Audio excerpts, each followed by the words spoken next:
I'm one of these ones that travel with Draymond Green. I do. You can go all the way back to put it on some episode one, coming all the way up. I try with Draymond Green. I value his defense mightily.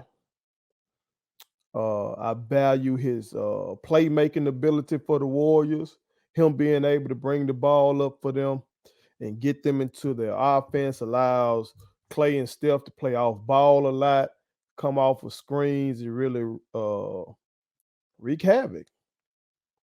You know what I'm saying? I think that opened, for give you an example, that opened them up in the Boston series in a way that Kyrie and KD weren't opened up versus Boston.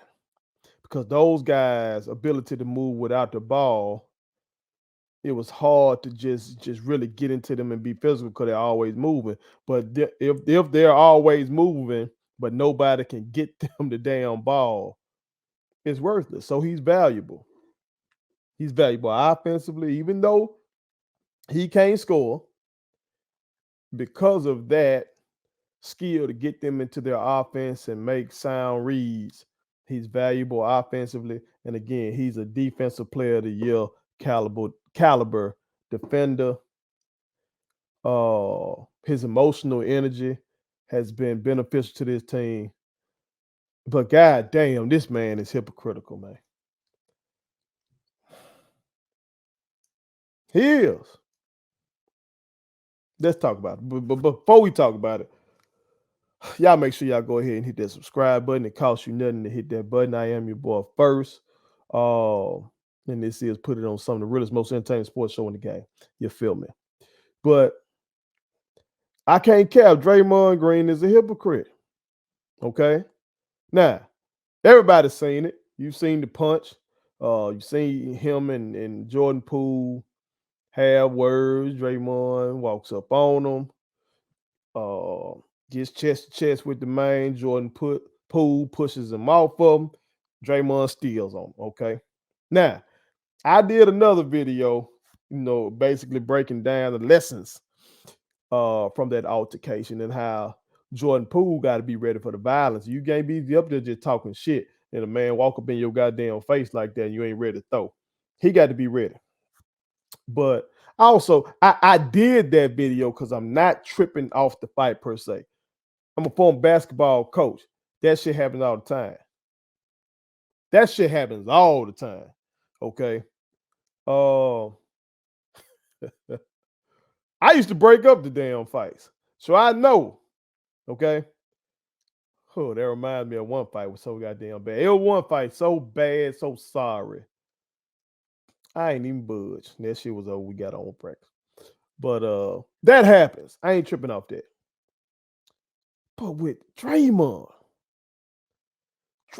gives so many mixed messages for somebody who claims to be this big time leader for this team. And shit for the NBA, the way he want to act, he ain't even new media. A lot of mixed messages. Let's stay here for a second. This man stole on one of his teammates, but just last year, when Cornbread Cedric Maxwell, former player for the Boston Celtics, he's a former NBA Finals MVP. When that man said back in the 80s, somebody would have knocked Draymond's ass out. Draymond got all in his feelings about that. Okay, makes sense. Got that. But I don't know if it was on his podcast on the press conference. Somewhere he acting like, no, we ain't out there to fight. I ain't out there to try to fight nobody. Woo, woo. Well, you say that. You ain't out there to fight nobody, but you stealing on your teammate.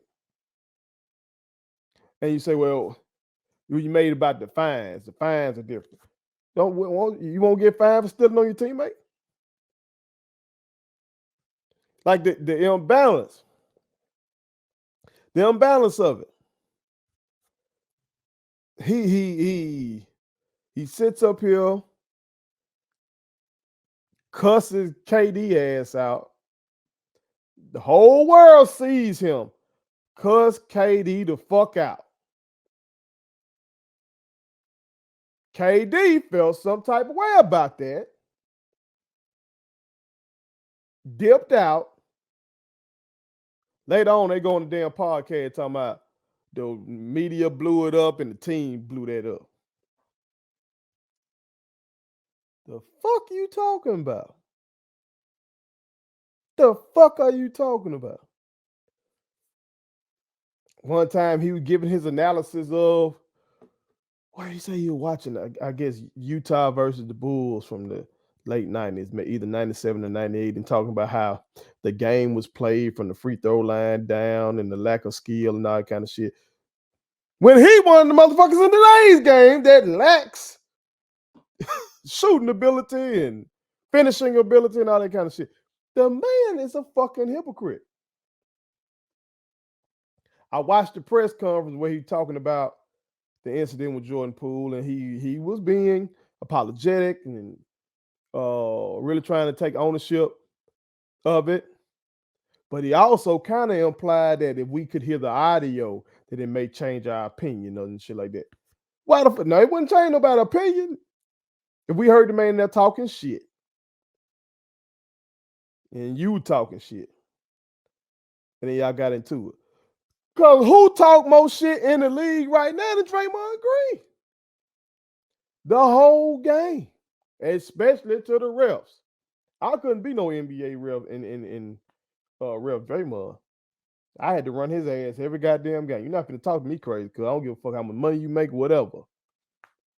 And they can miss me with the fans came to see you. I'm going to hit your ass. Ain't nobody come to see you, Otis.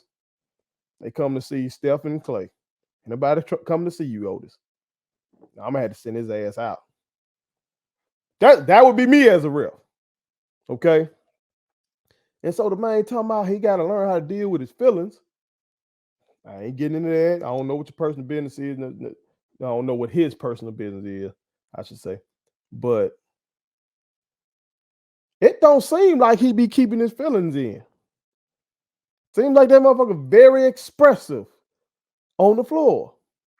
So I don't know. The man be hitting us with these think pieces and shit. But I'm telling you, let some time pass. He gonna come back and tell us how he truly felt about the situation. Watch it now. You watch it. Just a hypocrite. Just a hypocrite. Okay. So it's gonna be interesting to see what happens going forward. I was having this conversation with one of my partners, Anthony Carlisle. We were talking about the team and their money situation. Cause shit, you gotta pay Steph. Okay, you got Steph locked in. Big money. So now you go to Clay and Dre. But now you got Poole has emerged. You got these young boys like Kuminga. You got Wiggins. You know what I'm saying? Shit. You got the young boy Wiseman. You got a lot of motherfuckers. What do you do? Because the fan base, they became Dub Nation with Steph, Clay, and Dre. So does the fan base want to keep this man for that? Do you do like some shit what the Lakers did with Bean? Basically gave Bean a sweetheart deal at the end, even though his Achilles was gone and he couldn't be Bean for real. Or do you say fuck all that? Because as Draymond told Paul Pierce, you thought you was Kobe? They don't love you like that. I don't know. Maybe I need to go on Twitter and put in a Warriors hashtag and see how Warriors fans feel about this right now. Because I know they fucking with Poole right now. Because Poole got that sauce to his game. I be seeing folks calling him baby still just for the sauce in his game. Okay. He can't stick defense. Draymond gonna stick that defense. And Draymond has been there for it all.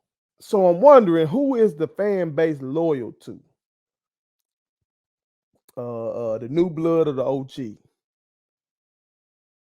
What do they see from Draymond 5 years from now? Do they want to lock into that and keep dealing with this kind of shit from him? Or do they want to lock in the Poole and say, well, maybe his defense will improve, but shit, that's sauce. We got to keep that. What the hell is going to happen going forward? Because I don't know. These boys been dealing with some shit. I remember one of them titles they won, and I can't remember who it was off the top of my head. Oh, I see his face. David West, I want to say. It was David West. Looked in that camera and said, y'all just don't know. Y'all just don't know what we went through. And it had to be internal. Had to be a lot of bullshit going on behind the scenes. We know Draymond be cussing Steve Kerr ass out. We know that. Be cursing Steve Kerr ass out. Okay. And maybe Kerr deals with it with some of that Zen shit. Maybe he learned from Phil Jackson. I don't know. I doubt he learned it from Popovich, because I don't think nobody's gonna be cussing Popovich out. So we know that. I wonder what other shit going on behind the scenes. That was in the KD era there.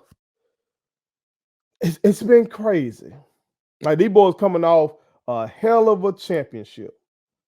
And now you start the season off with this bullshit.